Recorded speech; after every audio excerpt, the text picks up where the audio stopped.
ஹல்லேலூயா, ஹல்லேலூயா. தேவனுக்கு மகிமை உண்டாவதாக. இந்த மாலை வேளையிலும் நாம் சிலராய் கூடி வந்திருக்கிறோம். தேவன் நமக்கு உதவி செய்கிறார். அதற்காக நாம் தேவனுக்கு துதி செலுத்துகிறோம். ஹல்லேலூயா.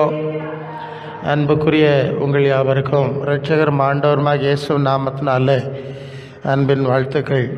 லூகாஸ் விசேஷம் 24ஆம் அதிகாரம் அது 49வது வசனம் சொல்லுகிறது.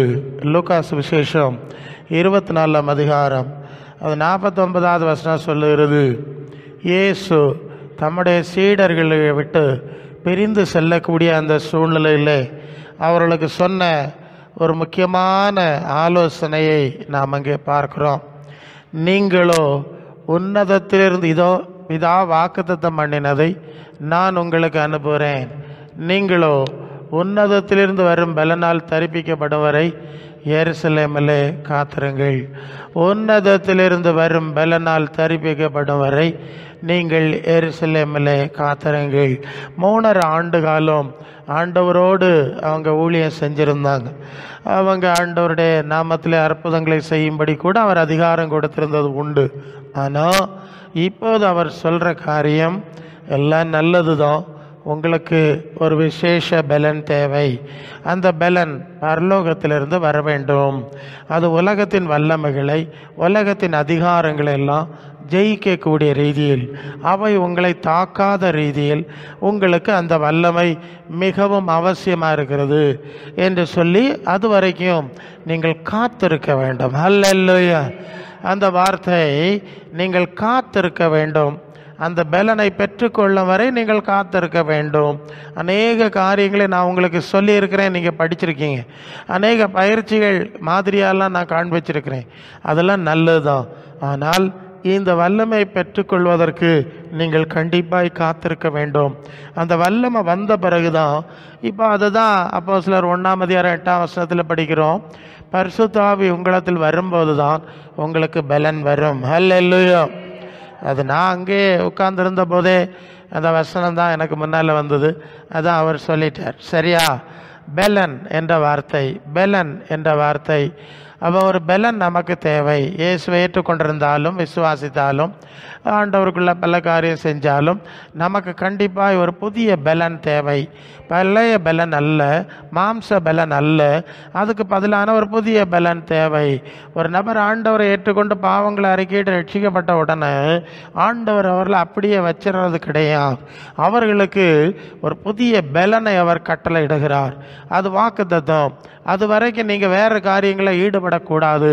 வேறு காரியங்களில் அது வரைக்கும் நீங்கள், அதாவது அதை பெற்றுக்கொள்கிறது வரைக்கும் நீங்கள் ஞானஸ்நானம் எடுத்திருந்தால் கூட அல்லது சில காரியங்களை செஞ்சிருந்தாலும் உன்னதத்திலிருந்து வரும் பலனால் நீங்கள் பலப்படுற வரைக்கும் நீங்கள் கொஞ்சம் இன்னும் பொறுமையாக இருந்து அதை அடைந்து விட்டு தான் அடுத்த எல்லைக்கு செல்ல வேண்டும் என்று ஆண்டவர் கண்டிப்பாக சொல்கிற ஒரு காரியத்தை பார்க்குறோம். இந்த நாட்களில் இது எல்லா சபைகளிலும் ஒரு பிரச்சனையாக இருப்பதை நாங்கள் உணர்கிறோம். முந்தின நாட்களில் அதாவது ஞானஸ்நானம் கொடுத்திருந்தால் அல்லது எடுத்திருந்தால் கூட பாஸ்டர்மார் திருப்தி அடைய மாட்டாங்க. அவங்க பரிசுத்த ஆவியானவர் அவர்களை அங்கீகரிக்கிறாரா, சாட்சிப்படுத்துகிறாரா, பலப்படுத்துகிறாரா என்று காத்திருப்பாங்க. ரொம்ப முக்கியமாக காத்திருப்பாங்க. ஞானஸ்நானம் எடுத்தாச்சு, ஓகே எல்லாம் ஆயிட்டுன்னு ஒரு நாளும் சொல்ல மாட்டாங்க. சீக்கிரமாக அந்த வல்லமை உனக்கு வரணும், கிடைக்கணும், அதுக்கு நீ ஜபிக்கணும், நீ காத்திருக்கணும், இன்னும் சில தகுதி ஏற்பட வேண்டியிருக்கலாம் என்று சொல்லி கண்டிப்பாக நடத்தி விடுவார்கள். அதுவரை அந்த வல்லமை உண்மையிலே பரிசுத்தாவியானவர் ஒரு விசுவாசியை நிரப்புறது வரைக்கும் சபை மேய்ப்பர்கள், பாஸ்டர்கள் திருப்தி அடைய மாட்டார்கள். அல்ல, இந்த நாட்களில் ஞானஸ்நானம் கொடுக்கறதுக்கு ஆத்திரப்படுவாங்க. எப்படியாவது அதை சொல்லி இதை சொல்லி உருட்டி புரட்டி தண்ணியில் முக்கிடணும், இதுக்கு தான் எல்லாரும் கிடந்து ஆத்திரப்படுவாங்க. ஆனால் முந்தின நாட்களில் அப்படி கிடையாது. அவர் பரிசுத்த ஆவியை பெற்றுக்கொள்கிறது வரைக்கும் அதில் தீவிரமாக தான் இருப்பாங்க. இன்னும் சில சபையில் பார்த்திங்கன்னா சில ஊழியர்கள் இப்படி செய்வாங்க. இப்போ ஞான ஸ்நானம் கொடுக்கறதுக்கு பல மாதிரியான காரியங்கள் சொல்கிறாங்க. அவங்களுக்கு தோன்ற மாதிரி அதை இதையும் சொல்லி தண்ணியில் முக்கிடுறாங்க. அது ஒரு பக்கம் இருக்கட்டும். ஆனால் அந்த கொர்நேலியுவின் வீட்டில் அது அப்போஸ்தலர் 10ஆம் அதிகாரம் 44ஆம் வசனத்தில் அவர் பிரசங்கம் பண்ணி கொண்டிருந்த போது பரிசுத்த ஆவியானவர் இறங்கினார். சரிதானே? 44 பரிசுத்த ஆவியானவர் இறங்கின பிறகு பேதுரு சொல்லுகிறார், இவர்கள் ஞான ஸ்நானம் பெறாதபடி யாராவது தண்ணீரை விளக்கலாமா என்று சொல்லி அவர் அங்கே தண்ணீர் திருமுழுக்கு கொடுக்கிற ஒரு காரியத்தை நாம் பார்க்கிறோம். இந்த விஷயத்தை அடிப்படையாக வைத்து கொஞ்சம் ஆழமான நுட்பமான விஷயம். ஏன்னா நீங்கள் சந்திக்கிற சூழ்நிலை அதெல்லாம் இது மாதிரி இனி வர நாட்களெல்லாம் சந்திப்பீங்க. அதுக்கு ஒரு நல்ல அஸ்திவாரம். அல்லேலூயா. அப்போது அந்த இடத்துல என்ன பார்க்குறோன்னா, பரிசுத்தாவியால் அபிஷேகம் பெற்று அங்கீகாரம் பெற்ற பிறகு ஞான ஸ்நானம் கொடுக்கப்பட்ட ஒரு நிகழ்வு நடந்தது இல்லையா? ஸோ அதை குறித்து பேதுரு சொல்வார். அது 15ஆம் அதிகாரத்தில் 8-9 இருதயத்தை பார்க்கிற அப்போஸ்தலர், இருதயத்தை பார்க்கிற தேவன் அவர்களுக்கு நமக்கு பரிசுத்தாவியை தந்தது போல அவர்களுக்கும் பரிசுத்தாவியை கொடுத்து அவர்களை குறித்து சாட்சி கொடுத்தார் என்று சொல்லி ஒரு விஷயத்தை அங்கே பார்க்குறோம். சாட்சி கொடுக்கிறதான ஒரு அனுபவம். அப்போ தேவன் சாட்சி கொடுக்க வேண்டும் என்பது ஒரு முக்கியமான விஷயம். அது இதுக்கு முன்னாலே நான் சொல்லியிருக்கேன். தேவன் சாட்சி கொடுத்தல், இவன் என்னுடைய பிள்ளை தான் சாட்சி கொடுக்கணும். அப்போ நம்ம அவங்க சொல்கிற சில அறிக்கை விசுவாசத்தில் ஓகேன்னு சொல்கிறாங்க, அதை வச்சு நாம் ஞானஸ்நானம் கொடுக்கறத விட தேவனே சாட்சி சொல்கிறதுக்கு காத்திருப்பாங்க. இப்போ புரியுது அதுக்கு அர்த்தம்? இப்போ உதாரணமாக எனக்கு ஞானஸ்நானம் கொடுத்த சூழ்நிலையில் நான் தான் இங்கே ஆம்பளை, அந்த பக்கம் 5 பொம்பளைகள். அப்போது எல்லாருக்கும் ஜெபம் பண்ணுறார். அப்போ ஜெபம் பண்ணி அதில் அந்த பொம்பளைகள் சைடில் ஒரு வயசானவங்க தான், அவங்களுக்கு சொன்னார், உனக்கு இப்போ வேண்டாம், இனி அடுத்த வருஷம் வருஷத்துக்கு கொடுக்காத தான் அந்த சர்ச்சில் வர ஞானஸ்நானம் கொடுப்பாங்க, அடுத்த வருஷம் பார்க்கலாம். திருப்பி அனுப்பிட்டார். நல்லா புரியணும், சாட்சியெல்லாம் சொல்லி அந்த ஞானஸ்நானம் தண்ணீர் முழுக்குக்கு கூட்டிகிட்டு போவாங்கல்ல, அந்த கடைசி நேரம் எகெயின் ஜெபம் பண்ணுவாங்க. முதல்ல சாட்சி சொல்லிடுவாங்க, அது ஒரு பக்கம். அதெல்லாம் இருந்தாலும் கடைசியில் திருப்பியும் ஜெபம் பண்ணுவார். அப்போது திருப்பி விட்டார். அப்போ எனக்கு அது புரியலை, என்ன இது கடைசி நேரத்தில் இப்படி விட்டார் அப்படின்னு எனக்கு அப்போ புரியலை. அவங்க எல்லாம் பெரிய ஊழியக்காரர்கள். ஸோ அவங்கள்ட்ட நம்ம ஒன்றும் கேட்க முடியாது, இல்லையா? ஸோ அப்படியே அது கடந்து போயிட்டு பிறகு நான் ரொம்ப சில வருஷங்களுக்கு இதெல்லாம் ஆராய்ஞ்சிக்கிட்டே இருந்தேன். இது ஏன் அவர் திருப்பி விட்டார், இதுக்கு என்ன இதுக்கு ஏதாவது நியாயம் இருக்கிறதா இல்லையா? ஒரு ஆளை திருப்பி அனுப்புறதுக்கு ஞான ஸ்நானம் வேணும் அப்படின்னு கண்டிப்பாக இவ்வளோ தூரம் வந்த ஆளை திருப்பி அனுப்புறதுக்கு ஏதாவது பைபிளின் அடிப்படையில் ஆதாரங்கள் இருக்கிறதா என்று சொல்லி நான் ஆராய்ந்து கொண்டிருந்தேன். அது மத்தேயு சுவிசேஷம் 3ஆம் அதிகாரம் 7ஆம் வசனம். பரிசேயரிலும் சதுசேயரிலும் அநேகர் தன்னிடம் ஞானஸ்நானம் பெறும்படி வருகிறதை அவன் கண்டு, விரியன் பாம்பு குட்டிகளே, வருங்கோபத்துக்கு தப்பித்து கொள்ள உங்களுக்கு வகை காட்டினவன் யார்?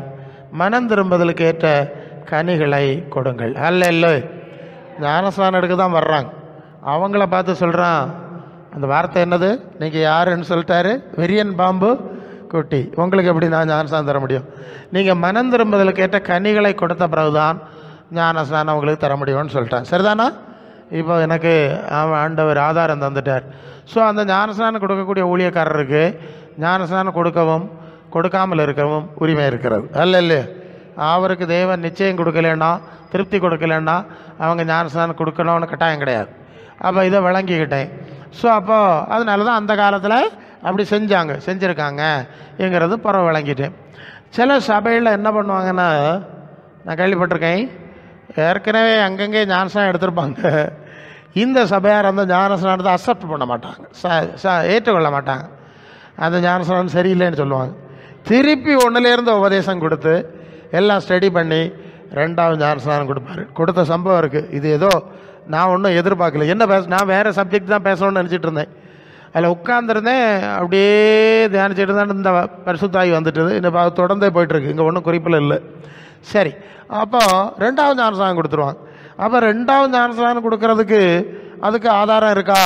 காரியத்துக்கு தான் சொல்கிறேன், பைபிள் ஸ்டடியாக தான் சொல்கிறேன். அந்த சில விஷயங்கள் அது ஏன் முன்னால் வரும்னு தெரில. இங்கே அங்கே எபேசு பட்டணத்தில் வரும்போது அதனுடைய பொருளை, அது என்ன பொருள் ஆவியானவர் நம்மகிட்ட பேசினார்னு பார்ப்போம். அங்கே மேடான தேசங்கள் வழியாய் 19 அதிகாரத்தில் வரும்போது கொரிந்து பட்டணத்தில் இருக்கையில் பவுல் மேடான தேசங்கள் வழியாய் போய் எபேசுக்கு வந்தான். அங்கே சில சீஷர்களை கண்டு, நீங்கள் விசுவாசிகளான போது பரிசுத்தாவி பெற்றீர்களா என்று கேட்டான். அதற்கு அவர்கள், பரிசுத்தாவி உண்டு என்பதை நாங்கள் கேள்விப்படவே இல்லை. அல்லேலூயா. விசுவாசிகள் ஆனீங்கன்னு சொல்கிறீங்கல்ல, அப்போ உங்களுக்கு பரிசுத்தாவி கிடச்சிருக்கணும். அதுதான் பாயிண்ட். சரியா? விசுவாசி ஆனால் பரிசுத்தாவி கிடச்சிருக்கணும். பரிசுத்தாவி இல்லாதவங்க விசுவாசி கிடையாது. சரியா? ஆனால் என்ன சொல்லுது? ரோமர் 8:9, கிறிஸ்துவின் ஆவி இல்லாதவன் அவருடையவன் அல்ல. சரிதானே?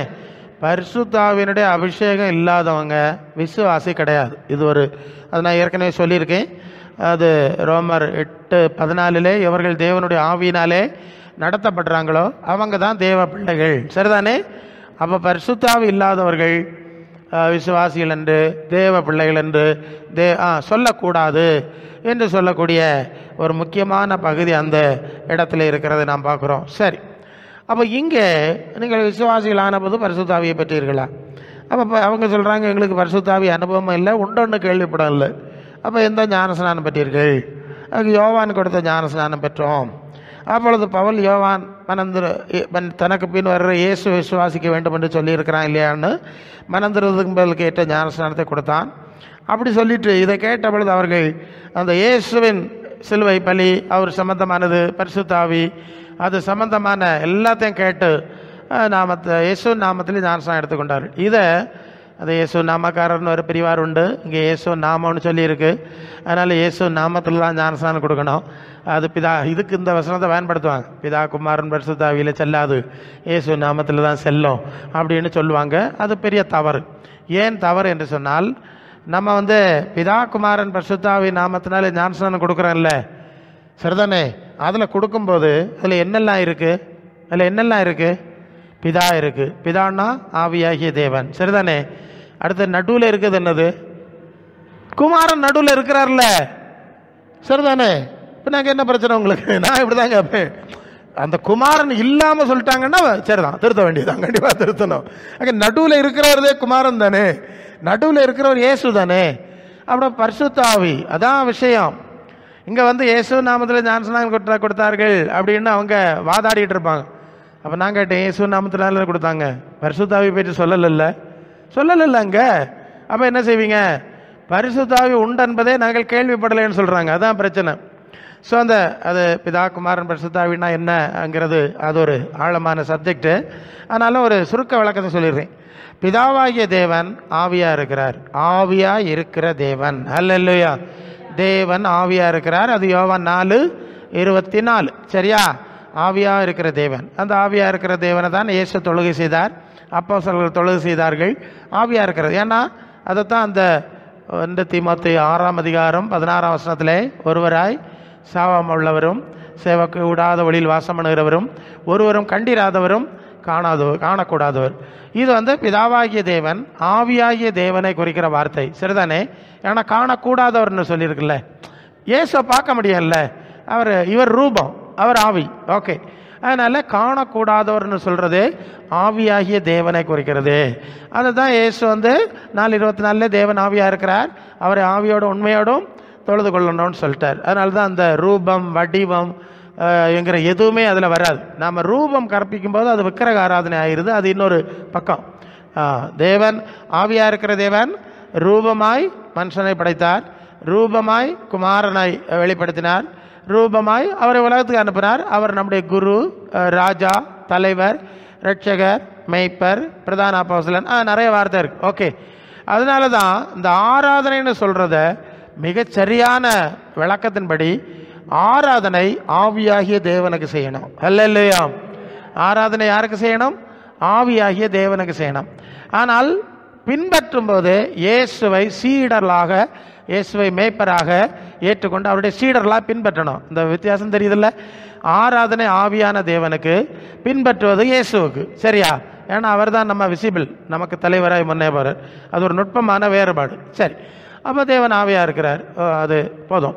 ரெண்டாவது குமாரன் தான் ரூபமாய் உபதேசத்தை தந்து சிலுவையில் மறித்து அடக்கம் பண்ணப்பட்டு நமக்கு தலைவராக மெய்ப்பராக இன்னும் இருந்து கொண்டிருக்கிறார். மூணாவது பரிசுத்த ஆவியானவர்னா யாருன்னா, ஏற்கனவே இது சில இடத்துல ஒரு கன்ஃபியூஷன் வரும். ஏன்னா 2 வசனத்தில் தான் கர்த்தராகிய இயேசு கிறிஸ்துவின் கிருபையும் பிதாவாகிய தேவனுடைய அன்பும் பரிசுத்த ஆவியானவருடைய ஐக்கியமும். இந்த 3 வார்த்தை வரும். மற்ற 28 கடைசியிலையும் பிதா குமாரன் பரிசுத்த ஆவி நாம ஞானஸ்நானம் கொடுங்க. இந்த 2 இடத்துல தான் 3 வார்த்தை வரும். மற்ற எல்லா இடத்துலையும் பெரும்பாலும் 2 வார்த்தை தான் வரும். பார்த்துருக்கீங்களா? 1 யோவான் 1:3 எங்களுடைய ஐக்கியம் பிதாவோடும் அவருடைய குமாரனாகிய இயேசு கிறிஸ்துவோடும். அங்கே பரிசுத்த ஆவியை சொல்லலை. எல்லா நிருபத்திலும் நீங்கள் படித்தாலும் பிதாவாகிய தேவனாலும் கர்த்தராகிய இயேசு கிறிஸ்துவினாலும் கிருபையின் சமாதானம் இப்படி தான் வரும். அப்போ ஏன் பரிசுத்த ஆவியை சொல்லலை? நிறைய இடத்துல சொல்லியிருக்காது, இப்படியே தான் வரும். அது ஏன் நிறைய இடத்துல 3 2 சொல்லியிருக்குன்னா, பரலோகத்தின் தேவன் ஆவியாக இருக்கிறார், சரியா? அவர் பரலோகத்தில் இருக்கும்போது ஒளிமயமான நிலையிலே அங்கே இருக்கிறார். பூலோகத்திலே நமக்குள்ளே செயல்படும் போது தன்னை கொஞ்சம் குறுக்கணும் இல்லை, நமக்குள்ளே வரணும் இல்லை, ஆவியாக வந்து வாசம் பண்ணுறார். ஒரே ஆவிதான், ஒரே தேவன். பரலோகத்தில் இருக்கும்போது பிதா ஒளிமயமானவர், இங்கே வந்து செயல்படும் போது இப்போ சூரியன் இருக்குது, மேலே வந்து ரொம்ப வெளிச்சமாக இருக்குது, அதுக்கு அது உயரத்தில் இருக்குது, அந்த வெப்பமாக வெளிச்சமாக நம்ம மேலே படுதில்லை, இது மாதிரி தான். ஸோ அதனால் ஆவி பரிசுத்தாவிங்கிறது 3வது ஒரு விஷயம் கிடையாது. ஆனால் அவர் நமக்குள்ளே வந்து வாசம் பண்ணுகிற ஒரு நிலை, சரியா? அதை தனியாக சொல்ல வேண்டியாச்சு. அவர் ஆவிதாப்பா, ஆனால் நமக்குள்ளே வாசம் பண்ணுகிற ஒன்று இருக்குது. அவர் நமக்குள்ளே வந்து ஆவியாக வாசம் பண்ணுவார்னு ஒரு விளக்கத்தை சொல்லணும். அப்போ நீங்கள் இந்த மாதிரி ஏற்றுக்கொள்ளும் போது அது அவர் ஆவியாக உங்களுக்குள்ளே வந்துடுவார். இந்த சப்ஜெக்ட் அவங்களுக்கு தெரியாது, சரியா? மனந்திருப்பதில் ஞானஸ்நானம் கொடுத்தாங்க, இயேசுவின் சிலுவை பலியும் தெரியல, ஆனால் அதுக்கு முன்னாடி ஞானஸ்நானம் எடுத்திருக்காங்க. இது யோவான் கொடுத்த ஞானஸ்நானம். இயேசுவன் தெரியாது, சிலுவை பலி தெரியாது. அதனால தான் இயேசுவை மையப்படுத்தி ஞானஸ்நானம் கொடுத்தார்கள். அதுக்கு தான் அந்த சில இடத்துல இயேசு நாமங்கிற வார்த்தை எதுக்கு பயன்படுத்தியிருக்கணும்? இயேசு தான் நம்முடைய ரட்சகர், இயேசு தான் நமக்கு பாவ மன்னிப்பு தர்றவர், இயேசு தான் மீட்பர், அவர் மூலம் தான் பாவ மன்னிப்பு என்கிறது முக்கியப்படுத்தினதுனால அந்த காரியம் முக்கியமாக சொன்னாங்க. ஆனால் அதே நேரம் பிதாவை குறித்தும் பரிசுத்த ஆவியை குறித்தும் அவர்கள் போதித்தார்கள், சரியா? அதாவது அந்த பிதா குமாரன் பரிசுத்த ஆவி நாமத்தினாலே ஞானஸ்நானம் கொடுங்கள்னு சொன்னோன்னே பலர் அதை பிதா குமாரன் பரிசுத்த ஆவி நாமத்தினாலே இப்படி தான் சொல்லிடுறாங்க. அதுக்கு சரியான அர்த்தம் பிதாவை குறித்த அறிவு, குமாரனை குறித்த அறிவு, பரிசுத்த ஆவியை குறித்த அறிவு. ஹல்லேலூயா! இந்த 3 விஷயத்தை குறித்த ஒரு அறிவு. பிதான்னா என்ன? அவர் ஆவி, அவர் நமக்குள்ள வாசம் பண்ணுவது பரிசுத்த ஆவி. குமாரன் ரூபமாக இருக்கிறார், நமக்கு பலியானார், நம்மை நடத்தி செல்றார். இந்த அறிவு, இதை பற்றிய ஒரு அறிவை நீங்கள் கொடுக்க வேண்டும். அதுதான் அதுக்கு பொருள். இது அறிவை கொடுக்காம வேற நாமன்னு சொல்லி சண்டை போடுவாங்க. சரி, அது போட்டு இப்போ நம்ம விஷயத்துக்கு வருவோம். இங்கே பரிசுத்த ஆவியானவர் வந்து வாசம் பண்ணுவார் என்கிற செய்தி சொல்லப்பட்டு அந்த இடத்துல இயேசுவின் சிலுவை பலி, ஏன்னா இதுக்கு முன்னே இயேசுவின் சிலுவை பலி ஞானஸ்நானம் கொடுக்கல, மனம் திரும்பதில் கேட்ட ஞானஸ்நானத்தில் அது ஒரு ஆழமான செய்தி. அது எப்படின்னா, பழைய ஏற்பாட்டின் காலத்தில் வந்து பாவ நிவாரண பலி செலுத்துவாங்க. பாவ மன்னிப்புக்கு என்ன செய்யணும்? பாவ நிவாரண பலி செலுத்தணும். பாவ நிவாரண பலி செலுத்தி விட்டு அந்த பாவம் எல்லாம் மன்னிக்கப்பட்டு விட்டது என்பதற்கு அடையாளமாய் அவர் வந்து அங்கே ஒரு பெரிய தொட்டி இருக்கும், ஒரு ஆள் முங்கக்கூடிய ஆழமான தண்ணீர் தொட்டி. அந்த தண்ணீர் தொட்டியில் முங்கி விட்டு தன்னை அதாவது ஸ்நானம் பண்ணின்னு இருக்கும், பண்ணிட்டு தான் வீட்டுக்கு போனோம். புரியுதா? இது பழைய ஏற்பாட்டில் இருக்குது. வேறு சில சுத்திகரிப்பு சடங்குகள் உண்டு. அவன் தன் ஜலத்தினாலே ஸ்நானம் பண்ணுவானாக, அப்படி செய்து ஸ்நானம் பண்ணணும் அப்படின்னு வேறு ஸ்நான சடங்குகள் இருக்குது. ஸோ இது வந்து என்னன்னா கழுவப்படுதலுக்கு ஒரு அடையாளமாய் இந்த தண்ணீர் முழுக்கை பயன்படுத்தினாங்க. எப்போ? பழைய ஏற்பாட்டின் காலத்தில். அதுக்கு மிக்வா அப்படின்னா சொல்லுவாங்க. அது யூதர்களுடைய ஜபாலயங்கள் இருக்கிற எல்லா இடத்துலையும் அது இருக்குது. இந்த மாதிரி பெரிய தொட்டி இருக்கும், ஏன்னா வேறு நல்ல சுத்திகரிப்பு சடங்கு இருக்குது. அது மாதிரி இந்த பாவ நிவாரண பலி செலுத்தி விட்டோம். அவர் இந்த மாதிரி ஒரு தொட்டியில் முழுசாக முக்கிக்கிட்டு தான் வீட்டுக்கு போவார். அதுக்கு அர்த்தம் என்னென்னா, உங்களுடைய பாவம் எல்லாம் மன்னிக்கப்பட்டு விட்டது, உங்களுடைய பாவம் எல்லாம் பரிகரிக்கப்பட்டு விட்டது என்பது அவருக்கு ஒரு நிறைவு உண்டாக்குறதுக்கு அதை செஞ்சுட்டு போவாங்க. இப்போ யோவான் என்ன பண்ணுறாருன்னா, வனாந்திரத்தில் வந்து இப்படி சும்மா பலியெல்லாம் செலுத்திக்கிட்டு போனால் அவங்க பாவம் கழுவப்படாது, நீங்கள் மனம் திரும்பினாதான் பாவம் கழுவப்படும். இப்போ புரியுதா? இதுதான் யோவானுக்கு பிரசங்கம். பாவங்களை விட்டு திரும்புங்க, மனம் திறந்துனா கழுவப்படும் அப்படின்னு பிரசங்கம் பண்ண ஆரம்பித்தார். அப்போ அதுக்கு அதே டைப் ஞானஸ்நானம் கொடுத்தாரு. வாங்க நான் தரேன், மனம் திரும்பியாச்சா அவன் பாவம் மன்னிக்கப்பட்டு. பண்டு பலியை மட்டும் செலுத்திட்டு போயிடுவான், மனம் திரும்ப மாட்டான், சரியா? இதுதான் மனம் திரும்புதல் கேட்ட ஞானஸ்நானம். இது இயேசுவுக்கு முன்னால் நடந்தது, இயேசு அதை கொடுத்தார். அப்புறம் இயேசு சிலுவையிலே பலியானார். சிலுவையிலே பலியான போதுதான் பாவ நிவாரண பலி முழுமைப்படுத்தப்படுகிறது, சரிதானே? அப்போ இயேசுவின் சிலுவை பலியின் மேலுள்ள விசுவாசம் இல்லாமல் பாவ மன்னிப்பு உண்டாகாது. பழைய ஏற்பாட்டில் விலங்கு பலி பாவ மன்னிப்பு அதை உறுதிப்படுத்தும்படி தண்ணீரில் முழுகிற சடங்கு இருந்தது. இவன் யோவான் வந்து மனம் திரும்புங்க பாவம் மன்னிக்கப்படும்னு சொன்னான். இப்போ இயேசு பலி ஆன பிறகு இப்போ என்ன நடந்ததுன்னா, அது லூக்கா 24:47 தானா? அது என்ன படிக்கிறீங்க? மனம் திரும்புதலும் பாவ மன்னிப்பும் எருசலேம் தொடங்கி உலகம் முழுவதும் என்னுடைய நாமத்தில் பிரசங்கி, அவருடைய நாமத்தில் தன்னை பற்றி சொல்றார், என்னுடைய நாமத்தில் பிரசங்கிக்கப்பட வேண்டும். சரியா? வசனம் சரிதானா? மனம் திரும்புதலும் பாவ மன்னிப்போம். அப்போ யோவான் மனம் திரும்புதலுக்கு ஞானஸ்நானம் கொடுத்தான். இயேசு மனம் திரும்புதலையும் பாவ மன்னிப்பை முழுமைப்படுத்தி இயேசுவை மையமாக கொண்டு ஞானஸ்நானம் கொடுத்தாங்க. அப்போ இயேசுவின் மூலதான் பாவ மன்னிப்பும் மனம் திரும்புதலும் பாவ மன்னிப்பு எல்லாம் கிடைக்குது என்கிறதுனால இயேசுவின் நாமம் என்கிறத முன்னிறுத்தி காட்டுறாங்க. இயேசுவின் நாமத்தில். ஆனால் அதே நேரம் இயேசுவின் பிதாவை குறித்து அவங்களுக்கு சொல்லி கொடுத்துட்டாங்க. தேவன் அவரை மரித்தோரிலிருந்து எழுப்பினார், அதுக்கு நாங்கள் சாட்சி. அப்ப தேவன் ஒருத்தர் இருந்தார்ல பரலோகத்தில், அப்படிதான் இருக்கும். அப்போஸ்தலர் நடபடிகளில் நீங்கள் 10ஆம் அதிகாரத்தில் படித்தாலும் அது வரும். தேவன் அவரை எழுப்பினார் அப்படின்னு சொல்லுவார். ஸோ அப்ப பரலோக பிதாவை குறித்த செய்தின்னு சொன்னாங்க. மூணாவது அவரை, அது அப்போஸ்தலர் 5ஆம் அதிகாரமா, அவரை அந்த விசுவாசமே நீங்கள் பார்க்கிற இந்த காரியத்தை 2ஆம் அதிகாரமா, அது என்ன சொல்லுது? ஹல்லேலூயா, அந்த பரிசுத்த ஆவி இறங்குது. அதை பற்றி சொல்லும்போது, நீங்கள் அவரை சிலுவையிலே கொலை செய்தீர்கள், தேவன் அவரை எழுப்பினார். அது 33 என்ன 32 படிக்கிறேன். இந்த இயேசுவை தேவன் எழுப்பினார், இதற்கு நாங்கள் சாட்சி. பேதுருக்கு பிரசங்கம், இந்த இயேசுவை தேவன் எழுப்பினார், அதற்கு நாங்கள் சாட்சி. அப்போ பேதுரு பிரசங்கம் பண்ணார், தேவன் எழுப்பினார். அப்ப பரலோக பிதாவாகிய தேவனை பற்றிய செய்தி சொல்லியாச்சாங்க.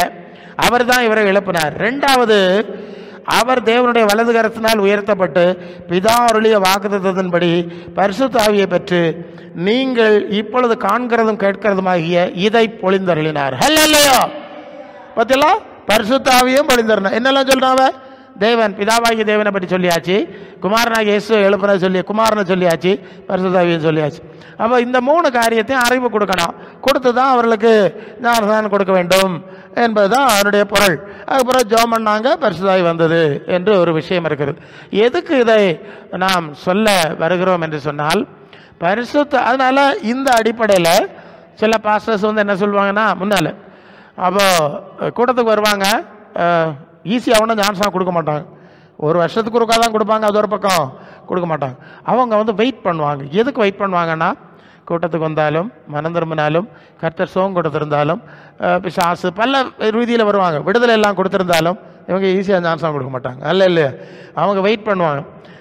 எதுக்கு வெயிட் பண்ணுவாங்கன்னா, பரிசுத்த ஆவியானவர் அவங்களை நிரப்புறவரை வெயிட் பண்ணுவாங்களாம். ஏன்னா அப்போதான் இந்த பிரச்சனைக்கு ஒரு முடிவு வருமோ.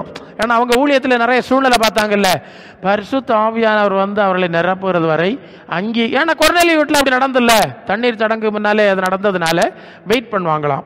வெயிட் பண்ணிட்டு அப்படி கூட உள்ள அனுபவங்கள் இருந்திருக்கிறது. அப்போது இருந்திருக்கு.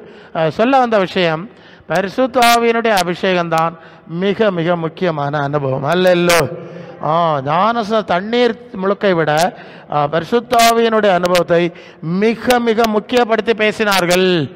அது இவங்க ஊழியக்காரர்கள் மட்டும் பேசல, அது பைபிள்ல யோவான் பேசிட்டார் பாருங்க. நீங்க என்ன அங்கே மத்தேயு 3:11 மத்தேயு 3:11 வரும்போது என்ன படிக்கிறோம்? 3:11 யோவான் தானே சொல்றான். அது என்ன சொல்றான்? நான் உங்களுக்கு ஜலத்தினாலே ஞானஸ்நானம் கொடுக்கிறேன். 12 இல்லையா? அல்லேலூயா. 11 தான். மனம் திரும்புதலுக்கு என்று ஜலத்தினாலே உங்களுக்கு ஞானஸ்நானம் கொடுக்கிறேன். எனக்கு பின் வருகிறவரோ என்னிலும் வல்லவராக இருக்கிறார். அவருடைய பாதரட்சைகளை சுமக்கிறதற்கு நான் பாத்திரம் அல்ல. அவர் பரிசுத்த ஆவியினாலும் அக்கினியினாலும் உங்களுக்கு ஞானஸ்நானம் கொடுப்பார். பத்தியெல்லாம் அவன்கிட்டே சொல்லிட்டான். அவர் அக்கினியினாலும் ஞானஸ்நானம் கொடுப்பார். நான் கொடுக்கறது தண்ணீர்னால கொடுக்குற ஞானஸ்நானம் அப்படின்னு சொல்கிறார். அப்போ இந்த அக்கினினால் இயேசு கொடுக்குற அனுப்புகிற இந்த அக்கினி ஞான ஸ்நானத்துக்கு எல்லாரும் காத்திருந்தார்கள். ஹல்லேலூயா, ஹல்லேலூயா. அது ரொம்ப முக்கியமான ஒரு நிகழ்வாக இருந்தது. அது இப்போ இல்லாமல், ஏறக்குறைய இல்லாமல் போகுது. சபைகளில் பரிசுத்த ஆவியானவருடைய செயலை பார்க்க முடியலை. நான் ஓப்பனாக பேசுகிறேன். ஹல்லேலூயா. நீங்கள் 2-3 பாட்டு பாடுவீங்க, கையடிப்பீங்க, கொஞ்ச நேரம் ஏதோ செய்வீங்க. இது பரிசுத்த ஆவியின் வல்லமையினால் ஆராதனைன்னு என்னால் ஏற்றுக்கொள்ள முடியாது. ஹல்லேலூயா. பரிசுத்த ஆவியின் வல்லமைன்னா அப்படியே நீங்கள் இசைக்கருவி போடுற தப்புன்னு நான் சொல்லலை. ஒன்றுமே வேண்டாம், கொட்டை அடிக்காண்டாம், சும்மா அப்படியே ஜெபம் பண்ணிட்டு இருப்பாவ, சர மாதிரியா பறந்துடுவாங்க. ஹல்லேலூயா. கையடின்னு சொல்லாண்டாம், பாட்டு பாடுன்னு சொல்லாண்டாம். அந்த சூழ்நிலை எப்படி இருக்கும்? அப்படியே இருப்பாங்க, சர மாதிரியா அந்நிய பாஷை பேசிடுவாங்க, வல்லமையில் நிரம்புவாங்க. என்ன பிரச்சனைன்னா அப்படியே போய் எங்களுக்கு அதை தட்டி நிறுத்துறது கஷ்டம். புரியுதா நான் சொல்கிறது? போய்கிட்டே இருக்கோம், ஒரே ஃபயராக இருக்கும். இனி சாட்சி இருக்குது, அது இருக்குது, இது இருக்குது, பிரசங்கம் பண்ணோம், 1 மணிக்குள்ளே முடிச்சோன்னா ஆராதனையே போயிட்டுருக்கு. இதை நிறுத்துறது அப்படி தட்டி தட்டி நாங்கள் பார்ப்போம், தட்ட முடியாது. இல்லையா? புரியுதா நான் சொல்கிறது? இதுதான் உண்மையான பரிசுத்த ஆவியானவருடைய அனுபவம். இந்த பரிசுத்த ஆவியானவருடைய அனுபவம் நமக்கு ஏற்படணும். அல்லையா? நம்முடைய சபையிலே பரிசுத்த ஆவியானவருடைய வல்லமை எப்போது நிரம்பி வழியணும். நம்ம ஒவ்வொருவருக்குள்ள அந்த ஆவி இருக்கணும். அந்த பரிசுத்த ஆவியின் வல்லமை இல்லாம நாம விசுவாசின்னு சொல்லக்கூடாது. அல்லையா? அதான் உன்னதத்திலிருந்து வரும் பலனால் சிலர் என்ன பண்ணுவாங்கன்னா, தப்பு பண்றத சொல்றேன், ஏதோ ஒரு பிரச்சனை கூட்டத்துக்கு போயிடுவாங்க. கூட்டத்துக்கு போய் அவர் பிரசங்கியார் ஞானஸ்நானம் கொடுத்துருவாரு, ஞானஸ்நானம் எடுத்தாச்சு, நம்ம இனி எங்கே போயிடலாம், பரலோகத்துக்கு போயிடலான்னு அப்படியே இருந்துருவாங்க. நான் கேட்பேன், நீங்கள் ஞானஸ்நானம் எடுத்து எத்தனை வருஷம் ஆச்சுன்னு கேட்பேன். அது இத்தனை வருஷம் ஆச்சு, அத்தனை வருஷம் ஆச்சு அப்படின்லாம் சொல்லுவாங்க. அப்போ நான் கேட்குற கேள்வி, அப்போ இத்தனை வருஷம் ஆச்சு உங்களுக்கு பரிசுத்தாவி கிடைச்சான்னு கேட்டால் கிடைக்கல. புரியல நான் சொல்கிறது? பரிசுத்தாவி கிடைச்சான்னா நல்லா கேளுங்க, கவனிங்க. ஞானஸ்நானம் எடுத்தீங்கல்ல, அதுக்கு ஒரு ஆத்திரம் இருந்தில்ல, அவசரம் இருந்தில்ல, பாஸ்டர்மாரெல்லாம் விரட்டினாங்கல்ல, அதில் கவனமாக இருந்தாங்கல்ல.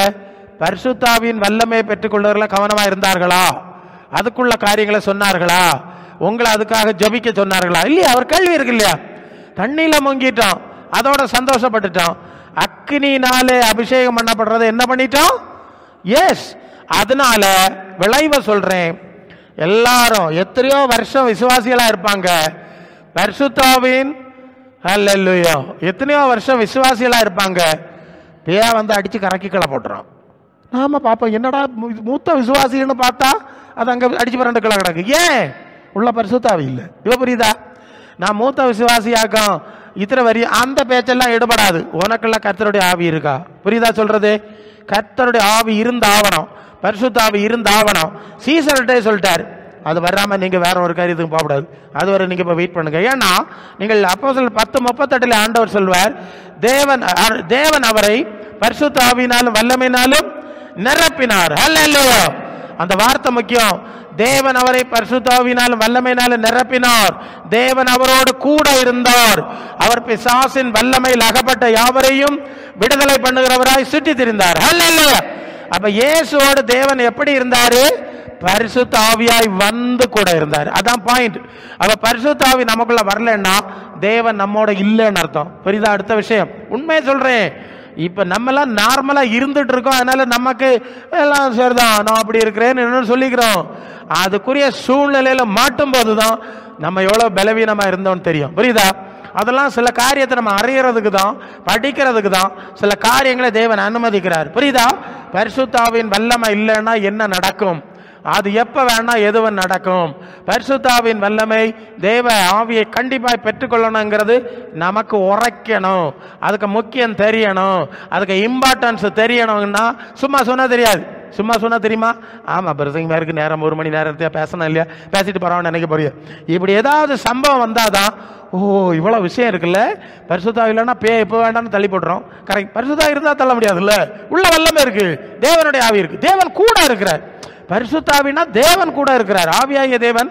அப்போ இதுதான் சொன்னார், நீங்க அதுவரை வெயிட் பண்ணுங்க, அதுவரை ஓடிடாதுங்கன்னு சொன்னார். அப்ப இந்த வல்லமை வந்த போறதான் பிசாசின் வல்லமையில் அகப்பட்ட யாவரையும் அவருக்கு விடுதலை பண்ண முடிஞ்சது. அதுக்கு முன்னே விடுதலை பண்ண முடியலை. அதான் சொல்லியாச்சு. உடனே அபிஷேகம் அந்த வல்லமையினால தான் அதை செய்தார். அவர் சுயமாக செய்ய முடியாது. அது இயேசுவே சொல்லுகிறார் பாருங்க. மத்தேயு 12:28 சொல்லுகிறார். மத்தேயு 12:28 சொல்லுகிறார், நான் தேவனுடைய ஆவியினாலே பிசாசுகளை துரத்துகிறேன். தேவனுடைய ஆவியினாலே பிசாசுகளை துரத்துகிறேன். அதனால தேவராஜ்யம் உங்கள்கிட்ட வந்திருக்கிறது. இயேசு சொல்றார், நான் எனக்கு வேற சாமர்த்தியத்தில் இல்லை, எனக்குள்ள தேவன் ஆவியா இருக்கிறாருங்க. அந்த ஆவி இருக்கிறதுனால தான் பிசாசு விரட்டுறேன். அப்போ அதே ஆவி நமக்குள்ளே இருக்க வேண்டும் என்பது கண்டிப்பான ஒரு காரியம். அல்லேலூயா. பரிசுத்த ஆவி இல்லாமல் விசுவாசின்னு சொல்லாத, தேவ பிள்ளைன்னு சொல்லாத, ஒத்த பைசாய்க்கு உங்களால் பேன் பண்ண முடியாது. அல்லேலூயா. அதனால தான் ஆவி உயிர்ப்பிக்கிறதே, மாம்சம் ஒன்றுக்கும் உதவாதுன்னு சொல்லிட்டார். அப்போ பரிசுத்த ஆவியின் வல்லமையை எல்லாரும் பெற்றுக்கொள்ள வேண்டும். நம்முடைய சபையில் பரிசுத்த ஆவியினுடைய ரியல் எக்ஸ்பீரியன்ஸ், சும்மா ஏதோ 3 பாட்டு அதெல்லாம் நான் அதெல்லாம் ஒப்புக்கொள்ள மாட்டேன். பரிசுத்த ஆவினா அது தனி விஷயம். அது இல்லாதவங்க அதை பெற்றுக்கொண்டு தான் ஆக வேண்டும். அதுக்கு ஆண்டவர்கிட்ட காத்திருந்த, ஆண்டவரே எனக்கு தகுதிப்படுத்தும், டான்ஸெல்லாம் எடுத்திருக்கேன், வருஷம் எல்லாம் ஆயிடுச்சு, எனக்கு அந்த வல்லமை வேணும், இப்படி வசனம் இப்படியெல்லாம் சொல்லியிருக்குல்ல, அப்போ நான் இன்னும் தேவைப்பில்லை, அப்படி தான் நீங்கள் சொல்லணும். நான் இன்னும் தேவைப்பில்லை ஆகலை, நீர் அங்கீகரிக்கல, முத்திரை போடல, என்ன நிரப்பலைன்னா நான் இன்னும் தேவைப்பில்லை இல்லையே அப்படின்னு நீங்கள் ஆண்டவர்கிட்ட ஜெபம் பண்ணணும். அந்த அனுபவத்தை பெற்றுக்கொள்ளணும். 2வது, அந்த அனுபவத்தை பெற்றுக்கொண்டவர்கள் அதை கொஞ்சம் அதுக்கு பயந்து அதுக்கு அடங்கி நடந்து அந்த அபிஷேகத்தை காத்துக்கொள்ள வேண்டும். சரிதானா? பல சந்தர்ப்பத்தில் அவைய கூட்டத்தில் வந்து கையை காலை உதறிட்டு அந்த ஆவியானவருக்கு கீழ்ப்படியாக போயிடுவாங்க, இழந்து போகிறது உண்டு. புரியுதா? அநேகருக்கு இதெல்லாம் கவலை கிடையாது. ஏன் போனோம், நோய் போனோம், நான் நல்லா இருக்கணும், கடந்திரணும், பிரச்சனை தீரணும், இதுக்கு மட்டும் வந்துட்டு போனாலும் பரிசுத்தாய் கிடைக்காது. பரிசுத்தாய் கிடைக்கணும்னா ஏற்கனவே சொன்னேன், உங்கள் இருதயத்தை, பொக்கிஷத்தை, மனசை வந்து பரலோகத்தில் வச்சாதான் பரலோக ஆவி வரும்னு சொல்லியிருக்கேன். அப்போ முதல்ல அது பரலோக சிந்தை வரணும்.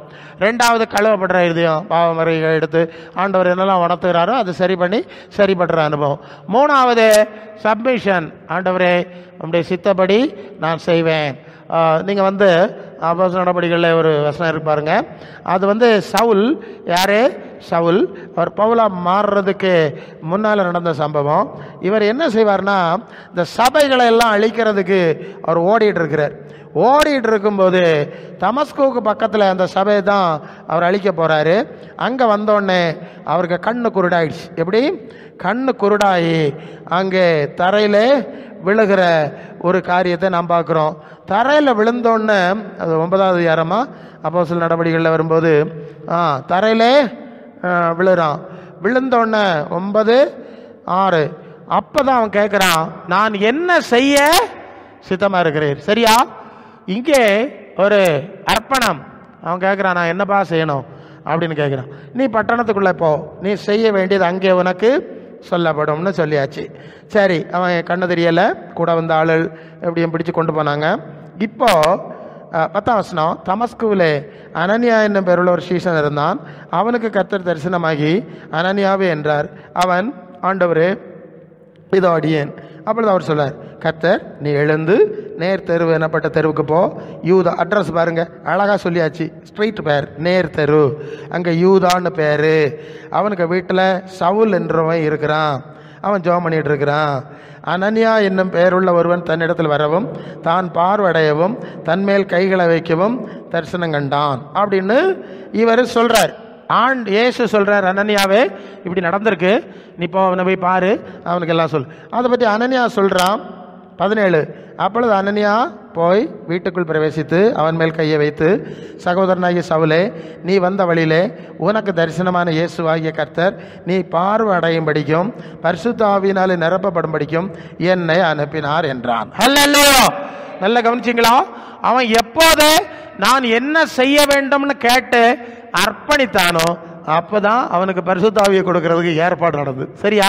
இதெல்லாம் அந்த லைனில் வர்றது. அப்போ ஒன்று கழுவப்படுதல், அப்புறம் அர்ப்பணம். அர்ப்பணித்து ஜெபம் பண்ண, ஆண்டவரே என்ன நம்முடைய ஆவியினால் நிரப்போம்.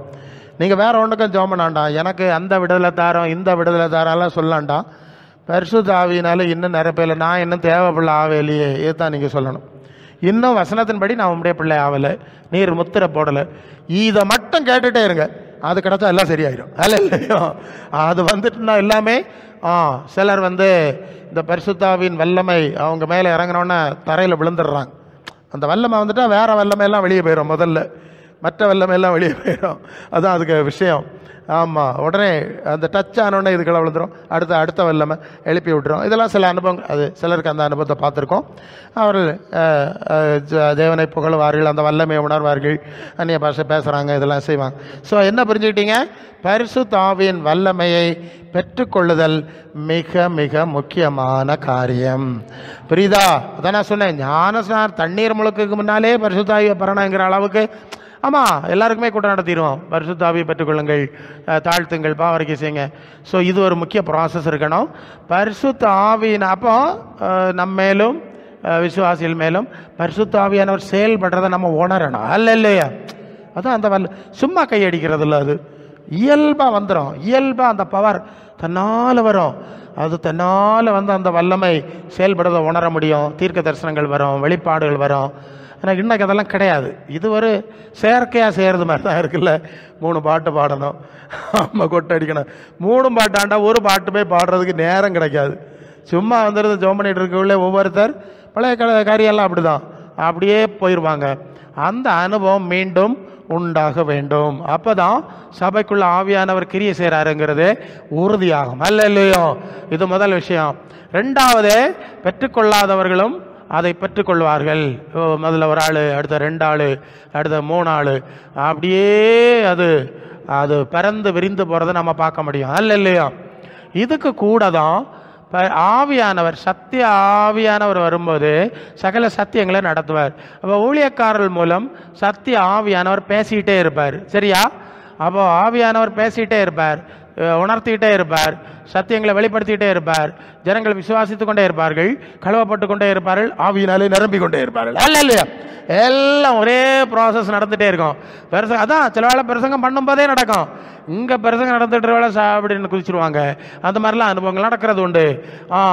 அப்படி பின்னால் பிரசங்கம் எல்லாம் கூட 3 மணி நேரம் பேசுவாங்களாம். பிரசங்கம் பாட்டுன்னு அப்படி போகுமா? சரி, எப்படி இருப்பினும் அந்த வல்லமையின் அனுபவம் நம் தனிப்பட்ட வாழ்க்கையில் நாம் கண்டிப்பாக அதை சரியாக உணரணும்.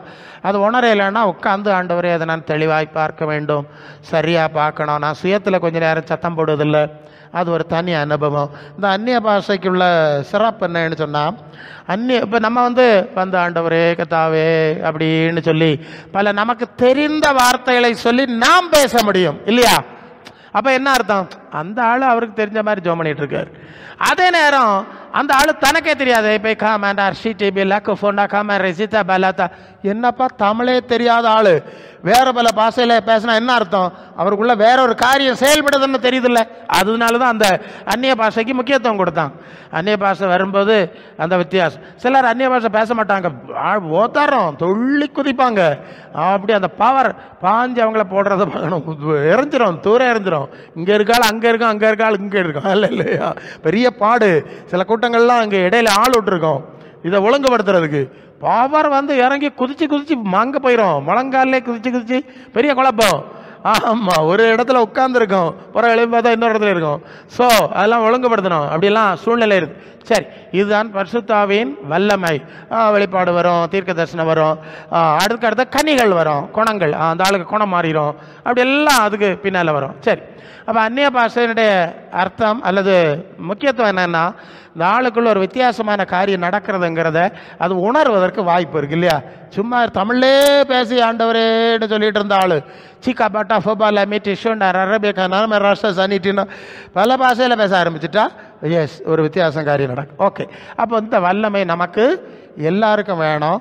சபையில் அது இருந்தால் தான் அந்த ஆவியானவருடைய அனுபவம் அனல் இல்லாதனால தான் இப்படி இருக்குது. இல்லை இல்லையா? இப்போ புரியுதா நான் சொல்கிறது? அது இருந்துன்னா எப்போ பார்த்தாலும் போய் இருந்து ஜோம் பண்ணணும். ஏன்னா வீட்டில் இருந்து ஜோம் பண்ண முடியாது. நம்ம ஒரு வேளை ரகசியமாக ஜோம் பண்ணுவோம். இந்த ஆவியில் நிறைய ஜோம் பண்ண வீட்டில் இருந்தால் முடியாதுல்ல.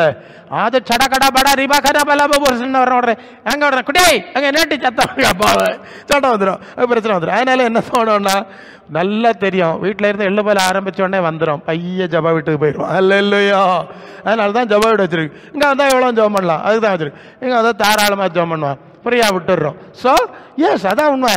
நீ வீட்டில் இருந்தால் பேச முடியாதுல்ல, அப்படி பிரச்சனை வரும். அவங்களுக்கு தெரியாது, கஷ்டம், புதுமையாக இருக்கும். ஸோ இங்கே வந்து அப்போ எப்போ பார்த்தாலும் ஜப வீட்டுக்கு போனோம், எப்போ பார்த்தாலும் அங்கே போய் ஜெபம் பண்ணோம். என்னத்தை சும்மா சபை வீடா அவங்களுக்கு தெரியாத விஷயம். பரிசுத்தாவி பெற்ற ஆளுகளுக்கு எப்பவும் அப்படியே அந்த வல்லமையில இருக்கணும், ஜெபிக்கணும், அல்பி காமா நரேஷ போயிட்டே இருக்கணும்னு இருக்கும். அது வீட்டில் கஷ்டமா இருக்கும். ஓகே, இந்த அனுபவம் எல்லாம் நமக்கு வேணும். சபையில் வேணுமா வேண்டாமா? என்ன சொல்லுங்க நீங்க? அதான் வல்லமையான அனுபவங்கிறது நாங்கெல்லாம் பார்த்துருக்கோம். ஸோ அதை சபையில் உண்டாங்க. அந்த சூழ்நிலை இன்னும் கொஞ்சம் பவராக இருக்கும். இங்கே வர்றவங்க எல்லாரும் அதை அபிஷேகம் பெற்றுக்கொள்ளக்கூடிய ஒரு நிர்பந்தம் உண்டாயிரும். இல்லையா? ஒரு நிர்பந்தம் பெற்றுக்கொண்டு ஆக வேண்டும். அப்போ அந்த வல்லமை விழும்போது எல்லா வல்லமை அக்கினி போயிடும். ஸோ ஒரு காரியத்திற்கே நாங்கள் ஜெபம் பண்ணி நடக்கிறது வேறு, அந்த வல்லமை மேலே விழுந்து எரிக்கிறது வேறு. இல்லையா? எங்களுக்குள்ள பரிசுத்தாவின் வல்லமை இருக்குது. நான் சொல்லி தான் ஆகணும். நான் ப்ராக்டிக்கலாக பேசுகிறேன். எனக்குள்ள அந்த வல்லமை பாய்வதை நான் நல்லா உணர்ந்திருக்கேன். தூக்கி உதறி எறிஞ்சிடும். போறவு கையும் வழங்காது, காலம் வழங்காது. இல்லையா? அப்படி விட்டுருவோமா? எனக்கு சொல்கிறேன், என் வயசுக்கு என் சூழ்நிலை சொல்கிறேன். அப்படி விட்டுருவோமா? அடிச்சு பறத்திடும். ஒரு கையெல்லாம் வழங்காது, முட்டெல்லாம் வலி. ஏன்? அந்த வல்லமையில நம்ம கண்ட்ரோல் இல்லாமல் அது பாட்டுக்கு எங்கேயோ போயிட்டு இப்போ அது வலிக்கும். ஓ இப்படி ஆகிப்போச்சு. ஸோ இப்படியெல்லாம் அனுபவிச்சிருக்கோம். ஸோ இப்படி அப்போ நான் என்ன செய்கிறேன்னா, practically I'm speaking now. So அப்போ எனக்கு ஒரு ஆசை என்னென்னா, எனக்குள்ள அந்த வல்லமை இப்படி ஓடுது. அப்போ இந்த மற்றவங்களுக்கு தலையில் கழிச்சு ஜபிக்கும் போது அல்லது வேறு காரியங்களுக்கு ஜபிக்கும் போது இந்த வல்லமை இங்கேருந்து அங்கே போகணும், இல்லை போகிறதுக்கு வாய்ப்பு இருக்குல்ல அப்படின்னு வெளியே சொல்கிறது இல்லை. நான் ஜெபம் பண்ணி பார்த்துருக்கேன், அது நடக்கலை. இல்லையா? அதை கண்டுபிடிச்சேன். எனக்குள்ள இவ்வளோ பாயுதே ஆண்டவரே, அது அந்த ஆள் தகுதியா இல்லை. புரியுதா நான் சொல்றது? அது தகுதி உள்ள இடத்துல தான் அந்த ஆவி வேலை செய்யும். இது ஒரு நுட்பமான விஷயம். கரண்ட் இருக்குது, இந்த ஃபேனுக்கு ஒயர் கரெக்டாக வருது, ஓடுது. இந்த ஃபேன் ஒயர் இல்லாமல் நிற்குதுன்னு சொன்னால் நீங்கள் என்ன தான் சுவிட்ச் ஆஃப், கரண்ட் இருக்குது, அது இங்கே வராது. ஓகே, பக்கம் வர ஒயரில் வரும், கிட்ட வரும், ஒயர் அத்து நிற்கும். எள்ளு போல தான். ஓகே, ஒயர் அத்து போச்சுன்னா லைட் எரியாது, கிட்ட வர கரண்ட் உள்ள வராது. இது மாதிரி தான் நமக்குள்ள பரிசுத்தாவே இருக்கும். இதை மேலே வச்சாலும் இது அங்கே போகலை. அது நான் பார்த்தேன். இல்லையா? அப்புறம் ஆண்டவர் அதை உணர்த்தினார். அந்த ஆளுக்கு அந்த தகுதி இல்லைன்னா போகாது. அந்த ஆளை தகுதிப்படணும். பரிசுத்தாவிங்கிறது நீங்கள் இஷ்டத்துக்கு கொடுத்துட முடியாது. இன்னைக்கெல்லாம் பல காரியம் சொல்கிறாங்க, நமக்கு எப்படின்னு தெரில. தகுதி உள்ளவங்க இருந்தால் அவரால் நடக்குமா இருக்கலாம், மற்றவங்களுக்கு எல்லாருக்கும் அது நடக்க முடியாது. அப்போ நமக்கு அதுக்கு ஒரு தகுதி இருக்கு. ஏன்னா பரிசுத்தாவியை நம்ம ஈஸியாக கடத்திட முடியாது. அந்த ஆளுக்கு அந்த தகுதி இருந்தால், அந்த பேதுருவும் யோவானும் பவுலும் ஒரு இடத்துல அப்படி செஞ்சுருக்காங்க, அவங்கள தகுதிப்படுத்தியிருக்காங்க, அவங்க தகுதி இருந்திருக்கு, நடந்திருக்கு. ஆனால் எல்லா இடத்துலையும் அப்படி நடக்காது. ஸோ ஆகையினாலே இந்த வல்லமை பெற்றுக்கொள்ளும்படி நாம் தகுதிப்பட வேண்டும். என்னது தகுதி? ஆண்டவரே, இந்த பரிசுத்தாவியினுடைய விஷயம் இல்லைன்னா நான் தேவ பிள்ளை இல்லையே, என்னை நிரப்பும். அதுதான் முதல் ஜெபம். என்னது? வேற எல்லா காரியத்துக்கும் வாக்குத்தத்தம்லாம் எழுதி வச்சு ஜெபம் பண்ணாங்க. அதை விட்டுக்கிட்டு இந்த ஒரு காரியத்துக்காகவும் நீங்கள் ஜெபிக்க வேண்டும். அதை பெற்றுக்கொள்ளும் போது தான் அந்த முழு விடுதலை அனுபவிக்க முடியும். இல்லைன்னா அனுபவிக்க முடியாது. அதான் உண்மை. நீங்கள் எவ்வளோ செஞ்சாலும், நான் சில இடத்துல ஜெபம் பண்ண போவோம், இப்போ சாஸ் வரட்டு போவோம். அப்போ நானே பிரசங்கத்தில் சொல்லியிருக்கேன், நாங்கள் ஜெபம் பண்ணிட்டு போயிடுவோம், போனப்புறம் அதை அங்கே குடிச்சு திங்க வரும். என்ன செய்வீங்க நீங்கள்? உங்களுக்குள்ள அந்த வல்லமை ஸ்டோர் ஆகிறது வரைக்கும் இந்த பிரச்சனை எல்லாருக்குமே ஏற்படும். சிலருக்கு அது ஏற்கனவே அந்த தொடர்பில் இருந்தால் கொஞ்சம் ஃப்ரீக்வெண்ட்லி வர்றது மாதிரி இருக்கும். சிலருக்கு தெரியாது, அது சில சூழ்நிலை வந்தால் தான் தெரியும். இல்லையா? சிலர் நார்மலாக இருப்பாங்க, சில சூழ்நிலையில் போய் சிக்கும் போது தான் அவங்களுக்கு தெரியும், மாட்டிடுவாங்க, மயங்கிடுவாங்க, சில காரியம் ஆயிரும். ஸோ அப்போ தான் தெரியும் நமக்குள்ள அந்த வல்லமை இல்லை. சிலர் ஏற்கனவே சில சூழ்நிலையில் பாதிக்கப்பட்டிருப்பாங்க, அவங்களுக்கு ஈஸியாட்டு அது அது ஏற்கனவே ஒரு தொடர்பு இருக்கிறதுனால. ஸோ பரிசுத்தாவின் வல்லமை பெற்றுக்கொள்வதற்கு நீங்கள் உங்களை தகுதிப்படுத்த வேண்டும், தயார்படுத்த வேண்டும். முதல் ஜெபம் அதுதான். 2 கொரிந்தியர் 3:17 சொல்லுகிறது, கர்த்தருடைய ஆவி எங்கே உண்டோ அங்கே விடுதலை உண்டு. விடுதலை எப்படியெல்லாம் வருது பார்த்தீங்களா? குமாரன் விடுதலை பண்ணுறார், சத்தியம். ஓகே அது யோவான் 8ஆம் அதிகாரத்தில் என்ன படிக்கிறோம் தெரியுமா? படிக்கிறோம் 36. குமாரன் உங்களை விடுதலை ஆக்கினால் மெய்யாகவே உங்களுக்கு விடுதலை. இது என்னன்னா, இயேசு அறியாத காலத்தில் ஜெபம் பண்ண வருவாங்க, ஜெபம் பண்ணுவோம், ஒரு சுகம், ஒரு விடுதலை கிடைச்சிடும் முதல்ல. 2வது, சத்தியத்தை அறிவீர்கள், சத்தியம் உங்களை விடுதலை ஆகும். 8:32 சத்தியம். அதுதான் இயேசுனுடைய போதனை. சத்தியம், மனம் திரும்புதல், குணப்படுதல், தேவ சித்தம் செய்யுது, இந்த பூமிக்குரிய காரியங்களுக்கு மனசு வைக்காம நித்தியத்தில், இப்படியெல்லாம் அந்த சத்தியம். இந்த சத்தியத்தில் நடக்கும்போது ஆட்டோமேட்டிக்கலி அடுத்த கட்ட விடுதலை. புரியுதா நான் சொல்றது? சத்திய தேவனை விசுவாசிக்கும் போதே மனசுல ஒரு வெளிச்சம் வந்துடும். அந்த பவர், அந்த சிந்தனை, அந்த தியானத்தில் போக போகவே அது அந்த சத்தியத்தின் நீங்கள் தியானிக்கிற அளவுக்கு ஏற்ப அது உங்களுக்கு நான் தியானிக்கையில் அக்னி மூண்டது அப்படின்னு சொல்லியிருக்கு. ஸோ அந்த அனுபவங்கள் உண்டாகும். மூணாவது, நல்ல கவனிங்க, தேர்ட்லி, இதுக்கு அடுத்தது தான் கர்த்தருடைய ஆவி எங்கே உண்டோ அங்கே விடுதலை உண்டு. இதுக்கு அடுத்த லெவல், அடுத்த விடுதலை. நான் உங்களுக்கு புரியும்படி சொல்கிறேன், ப்ராக்டிக்கலாக சொல்கிறேன். வருஷத்துக்கு முன்ன ஒரு ஊழியத்துக்கு நான் பிரசங்கத்தை போயிட்டு இருந்தேன். அப்போ அந்த ஊழியத்தை ஒரு மதர், ஒரு தாயார் தான் அவங்க தான் நடத்துவாங்க. அது ஜெபிப்பாங்க. ஏதோ ஆண்டவர் அற்புதம் செஞ்சுருக்காரு, அதை வச்சு தான் அந்த கூட்டத்தை நடத்தியிருக்காங்க. ஸோ என்கிட்ட பிள்ளை வந்துரு, நீ இதை ஒன்று எல்லாம் நடத்திட்டு போ அப்படின்னு சொன்னாவே நான் போனேன். அப்போ நான் உண்டு, என் ஒய்ஃபு, என் டாட்டர், மகள் முன்னால் ஸ்கூட்டரில் உட்காந்து நாங்கள் 3 பேரும் ஸ்கூட்டரில் போகிறோம். ஸ்கூட்டரில் போயிட்டு இருக்கும்போது, நல்லா கவனிக்கிறீங்களா, ஸ்கூட்டரில் போகும்போது அந்த ஜெப வீட்டுக்கு ஒரு 1 கிலோமீட்டர் இல்லைன்னா 2 கிலோமீட்டர் முன்னால் இந்த பக்கம் நாங்கள் ஸ்கூட்டரில் போனோன்னே என்ன ஒரு பவர் இறுக்கி, ஒரு கயர் இப்படி ஏதோ ஒரு சுற்றி வச்சு ஒரு கயரை வச்சு இறுக்கி கட்டினா எப்படி இருக்கும், அது மாதிரி ஒரு உணர்ச்சி. அப்போ நான் ஒய்ஃப்கிட்ட சொல்கிறேன், இப்படி ஏதோ ஒரு கட்டினது மாதிரி இருக்குது, அப்படியே பைக் அது ஸ்கூட்டர் அது பாட்டுக்கு போயிட்டுருக்கு, நீ ஜோம் பண்ணிகிட்டே வா, நம்ம அங்கே போய் சேரணும். ஸோ அப்படியே ஜோம் பண்ணிட்டு போய் சேர்ந்துட்டோம். அங்கே போய் சேர்ந்து நான் தான் அங்கே நடத்துனாங்க, போய் முழங்காலில் நின்று லீபா டாபா ரஷிகமா நராட்டான்னு அப்படியே ஆவிக்குள்ளே நிரம்பினேன். என்னை சுற்றி ஒரு கயிறு இறுக்கமாக கட்டி இருக்கிறது மாதிரி நான் ஒரு காட்சியை பார்க்குறேன். அதில் ஒரு இடத்துல நெருப்பு வச்சு கொளுத்துறாங்க. ஒரு நெருப்பை வச்சு ஒரு நல்ல இறுக்கமாக கட்டியிருக்கிற நெருப்பை கொளுத்துனா என்ன நடக்கும், அந்த ஸ்ப்ரிங் மாதிரி திறச்சி அங்கே விழம் இல்லை, அப்படி அந்த கட்டு திறச்சி போச்சு. நான் விடுதலை அடைஞ்சிட்டேன். கூட்டத்தை நடத்தியாச்சு. கூட்டம் முடிஞ்சோடனே சாப்பிட்டுட்டு இருந்தோம். அப்போ அவங்கள்ட்ட நான் பேசிகிட்டு இருந்தேன். இப்படி எனக்கு ஒரு சம்பவம் நடந்தது. வரும்போது இப்படி எனக்கு ஒரு பவர் என்ன இறக்கி வச்சிருந்த மாதிரி இருந்தது. நான் இங்கே ஜோம் பண்ணோன்னா விடுதலை கிடச்சிது.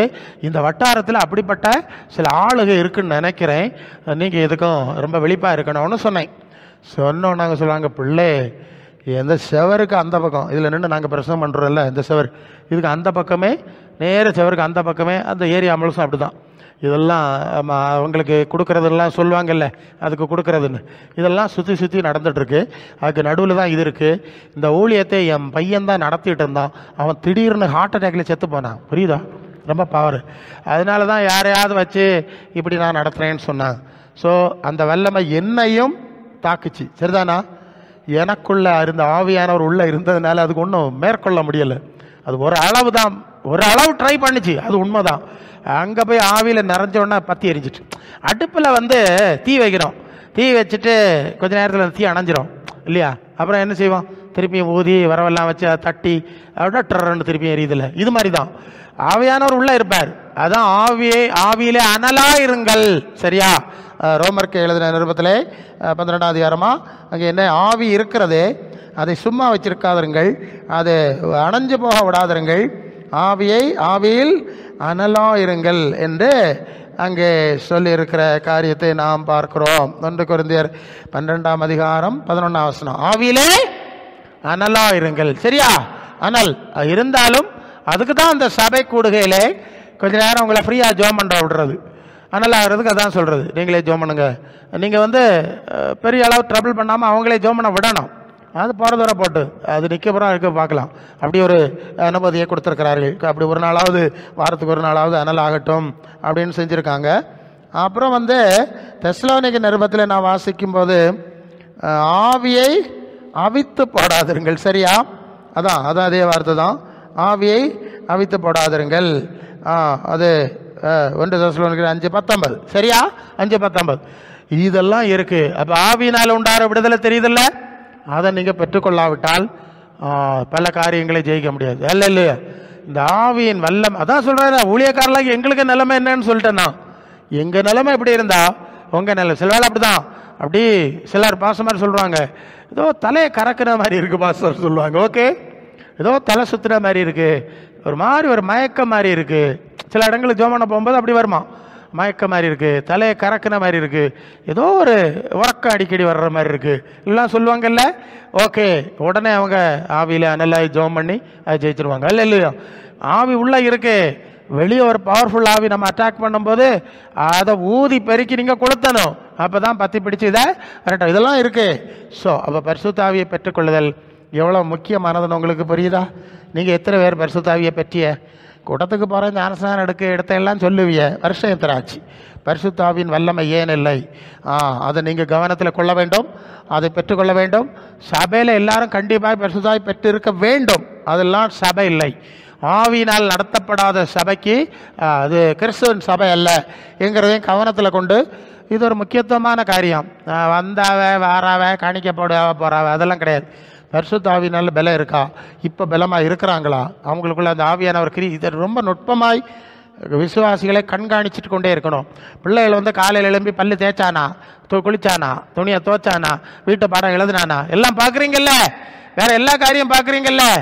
அது போலதான் சபையில் எப்படி இருக்காங்க, ஆவியை பெற்றாங்களா, வல்லமை இருக்கா, விடுதலை இருக்கா, இதெல்லாம் பார்க்கணும். அதில் பலப்படும் போதுதான் நமக்கு பூரண விடுதலை. அதனால சபையை வச்சிருக்குது. கடைசி வரைக்கும் இந்த அனுபவங்களே நாம் செல்லணும். அன்புக்குரியவர்களே, அப்போ உன்னதத்திலிருந்து வரும் பலன் நமக்கு இல்லை என்றால் நாம் அதை கண்டிப்பாக உடனே இந்த நாட்களிலிருந்து அதை ஆரம்பிச்சிருங்க. முதல் காரியம், பரிசுத்த ஆவியினாலே என்ன நிரப்புங்க, பரிசுத்த ஆவியினாலே என்ன நிரப்புங்க, என்னை தகுதிப்படுத்துங்க. அதுதான் முதல் ஜெபம். அந்த காரியம் நடந்துன்னா வெற்றி. நான் இப்போ சமீபத்தில் ஒரு சகோதரர் அந்த ஞானஸ்நான சத்தியத்துக்கெல்லாம் நடத்த வேண்டியிருந்த ஆழமாட்டு இன்னைக்கு கொடுத்துருப்பாங்கன்னு நினைக்கிறேன். ஓகே, அப்போது அவர் அடிக்கடி என்கிட்ட ஃபோனில் பேசிகிட்டு இருப்பார், அவருக்கு காரியங்களை பற்றி எல்லாம் என்கிட்ட. அதான் பாஸ்டர், அப்படியா பாஸ்டர். அப்போ நான் சொன்னேன், பரிசுத்த ஆவியானவர் உங்களை அங்கீகரிக்கிறது வரைக்கும் நாங்கள் அமைதி அடைய முடியாது. புரியுதா? அது வரைக்கும் ஓகே ஞானஸ்நானம் எடுத்துருக்கலாம், எல்லாம் செய்யலாம். பரிசுத்த ஆவியானவருடைய அங்கீகாரம் பெறும் வரையிலும் நாங்கள் அமைதி அடைய முடியாது என்று நான் அவனுக்கு சொல்லியிருக்கேன். சரியா? ஆகவே இந்த நாட்களில் அந்த காரியங்களுக்கு அதிக முக்கியத்துவத்தை நாம் கொடுப்போம். ஒரு சபையானது இப்படி எல்லா ரீதியிலும் பலப்பட வேண்டும், சிறப்பட வேண்டும், வளர வேண்டும் என்கிறதுக்காக பல வேளை நம்முடைய பலவீனங்களை, நம்முடைய குறைகளை நாம் அறிவதற்கு, உணர்வதற்கு சில காரியங்களை தேவன் அனுமதிப்பது உண்டு. சரியா? வந்ததுன்னு தெரியும், நான் பிளவான்னு நினச்சிருவேன். எங்கே போய் விழுந்த அப்புறம் தான் தெரியும், ஐயே நான் பிளவான்னு நினச்சிட்டு இருந்தேன். இப்போ ஓடி விழுந்த அப்புறம் தான் தெரிஞ்சது நாம் பிளமா இல்லை, ரொம்ப தூரம் ஓட முடியாது. இதெல்லாம் அந்த அனுபவங்கள் மூலம் படித்தோன்னா தான் அப்படியா, இனி அடுத்த தடவை நாம் பலமாக நடக்கணும், அதுக்கு என்ன செய்யணும் என்கிறதுக்காக நீங்கள் ஒப்பு கொடுக்கணும். இன்னொரு விஷயம், அது ஏற்கனவே நாங்கள் சொல்லிட்டோம். அந்த விக்கிரக ஆராதனைன்னு ஒன்று சொல்கிறோம். அது நம்முடைய சரீரத்தை நாம் ரொம்ப அளவுக்கு அதிகமாக முக்கியத்துவம் கொடுத்து அதுக்கு ஆடம்பரங்கள் பண்ணுறது விக்கிரக ஆராதனைன்னு நான் கடந்த நாளில் உங்களுக்கு சொன்னேன். இதெல்லாம் வசனத்தின் அடி. இது எதுக்குன்னு சொன்னால், உங்கள் ஆத்மாவை தேவனோடு இணைப்பதற்கு தடையாய் வேத வசனங்கள் சொல்கிற காரியங்களை பிளைனாக நாங்கள் சொல்லிடுவோம். இதெல்லாம் ஏற்கனவே இருக்குது. இதெல்லாம் கடந்து போன பிறகுதான் நீங்கள் தேவனுடைய ஆவியை பெற்றுக்கொள்ள முடியும். விக்கிரக ஆராதனைத்தனமாக நடக்கும்போது இங்கே பிசாசியாக வந்துடுது.